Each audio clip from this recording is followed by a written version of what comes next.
We're going to go over the summer traits, what's worthwhile to get, and what they all do.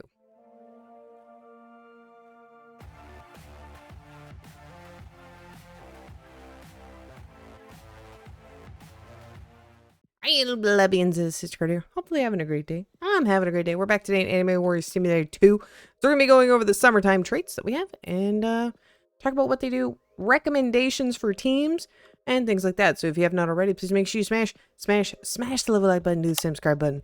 I would greatly appreciate it. Helps me a lot. And let's get running into it. So first things first, the new summertime traits, you only can get them in the summertime area. However, they can be hatched from any zone, meaning if you decide to go over here to Bazaar Town, you can hatch units with these traits. So it is not just limited to the summertime area for hatching. So just kind of keep that in mind, that even if you're not choosing to involve or do the summertime event, you still can get some of these traits outside of this. Now, I'm going to go over what all the traits do and recommendations as we go. Trait machine, you can see right here the rarity of some of these in order to get them on the index. So that's just kind of how rare they are. So let's go ahead and start with Summertime Scavenger. This says it right away. It is 10% more drop luck. Honestly, there are far better things on this list and far easier things to get than this one, so do not worry about this one. Shining Charm, that is the next one. Now, for our free-to-play players, this is going to be really, really good because this is going to be the non-mythical version to get. It is a 6% buff over the previous Lucky 3 that we had. Honestly, I would start farming up a team of these if you haven't already. I personally still have a couple of units with this that I'm still using. Really, really great. Stun Strength. Stun Strength is going to be one of those abilities that for free to play, this is probably going to be the best you're going to get. 35% damage buff is far better than what we have for Strong 3. So again, this is a win-win. For our free to play players, this is something relatively easy to get. Now, for those of you that are wondering, hey, how do I get tokens? I can't defeat the raid boss, or I can't defeat the big boss in here. Unshiny them. I'm gonna be really honest. I have played for maybe, when did I record the last video? I've been grinding for about 4 or 5 hours and using the unshiny machine and just AFKing at the boss. Yeah, 720. It's kind of broken. Unshining is kind of broken. So honestly, I would do that for our free-to-play players. My free-to-play account does it all the time, so I honestly think it's pretty easy.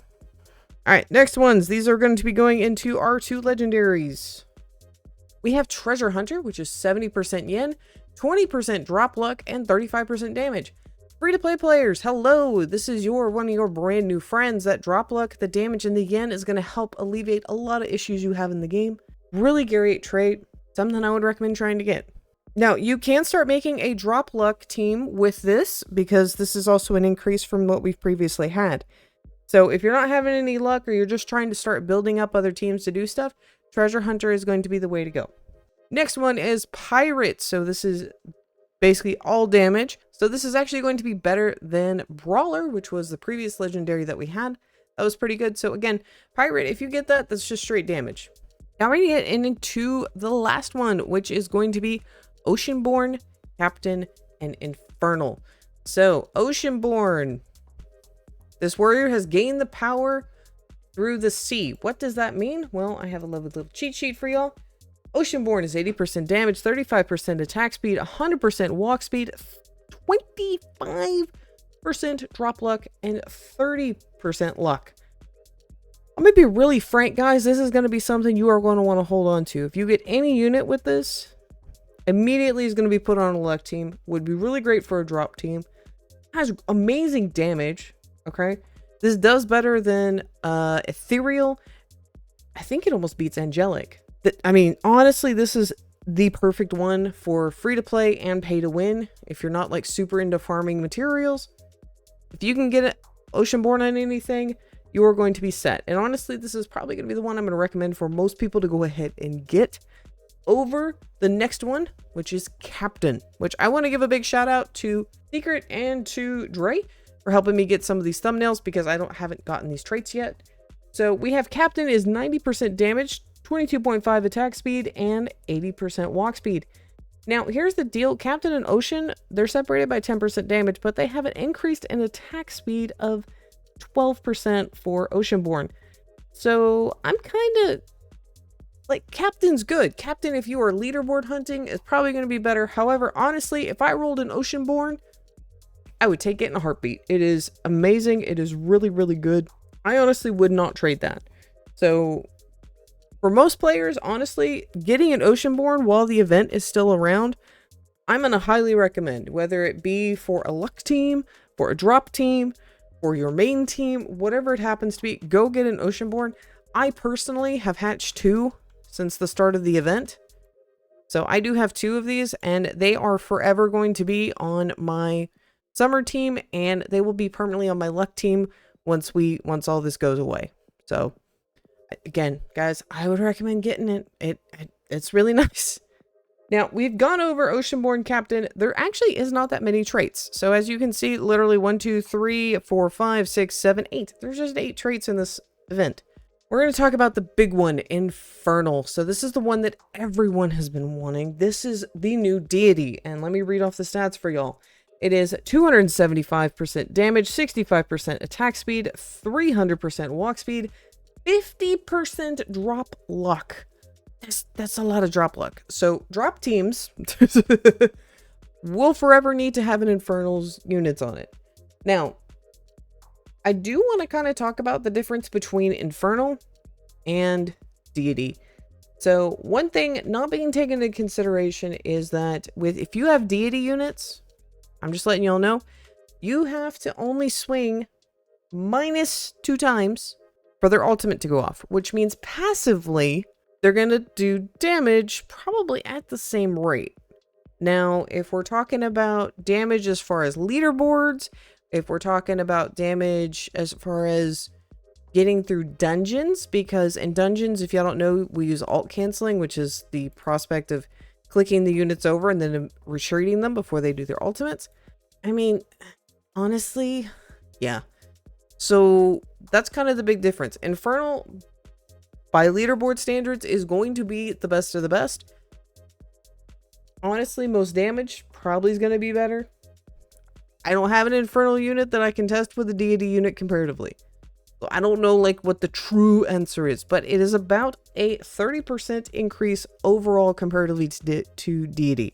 What I mean by 30% is it's 30% stronger. I understand this thing says 75%, but I'm talking big picture numbers, not little numbers. I understand the math. I get it. I'm talking big picture, not little picture. I always boast about, I have my first 3-star unit I ever got, Thanos, Cosmic Villain, 3-star Deity. It is 197 billion damage. Let's go down to Monster City. Let's go over here. Go put that at, not 100, because it's not going to do that much damage. Let's go over here and get this 3-star. Let's go ahead and give it Infernal. 247. So that is kind of the difference between Infernal and Deity, just so kind of everyone knows. This is not with Monarch units. So if we want to see how broken this would be with the Monarchs, we can do that. Let's go ahead and do 2, please. Yeah, 395 billion. All in all, Infernal is going to be the new cream of the crop. Yes. From what I am hearing about the event, it's possibly going to be going on for 50 days, which is kind of the rest of the time for summer, at least here in the US. So we still have plenty of time to get this. So my recommendation to farm traits is, until we get our next world out, is I would make sure you're doing, if you can do the boss raids, do the boss raids. If not, take some of the shinies. Keep your inventory full of shinies.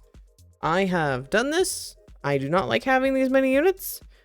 It gives me anxiety, but as I start getting corruption shards, I'm going to start transmuting them over so I can start hoarding up shards to be able to reroll stuff. So my big tip until the event goes away is just make sure you always have an inventory of shinies, so that if you need to